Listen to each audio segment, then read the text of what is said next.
পাওনা টাকা চাওয়াই কাল হলো যুবকের। নিখোঁজের একদিন পর ব্রিজের পাশে পাওয়া গেল গলাকাটা লাশ। স্বজনরা জানান, শরীয়তপুরের জাজিরা উপজেলার বিকেনগরে 1 মাস আগে কামরুজ্জামান কামরুল চোপদারের কাছ থেকে 85,000 টাকা ধার নেয় বন্ধু সিয়াম সর্দার। পরে পাওনা টাকা ফেরত না দিলে স্থানীয়দের কাছে বিচার দেন কামরুল। মাতবররা টাকা ফেরত দিতে সিয়ামকে চাপ দিলে আরো ক্ষিপ্ত হয়ে ওঠেন তিনি।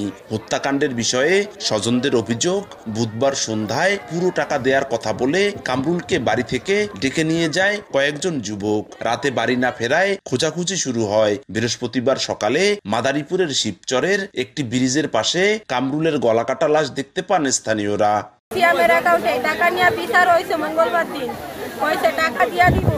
এই মেহেদির কথা কই এই কালকে রাত 10টা বাজে ফোন দিয়া তারপর আনছে। এই মানুষকে যে হত্যা করেছে তাকে হত্যা করার পর হত্যা বিচার করুন, এই আমাদের আবেদন। হত্যাকাণ্ডে জড়িতদের দ্রুত আইনের আওতায় আনার চেষ্টা চলছে বলে জানিয়েছে পুলিশ। একজন টাকা পাইতে সে টাকা লেনদেন বিষয় নিয়ে সম্ভবত এই ঘটনাটা ঘটাইছে। তদন্ত অব্যাহত আছে এবং এই বিষয়ে র্যাব, পিবিআই এবং জেলা পুলিশ সমন্বয় করে কাজ করছে। খুব তাড়াতাড়ি আমরা আসামি গ্রেফতার করতে পারবো। অভিযুক্ত সিয়াম শরীয়তপুরের জাজিরা উপজেলার বিকেনগরে একটি মোবাইল ব্যাংকিং এর দোকান চালান। সঞ্জয় কর্মকার, অভিজিৎ, সময় সংবাদ, মাদারীপুর।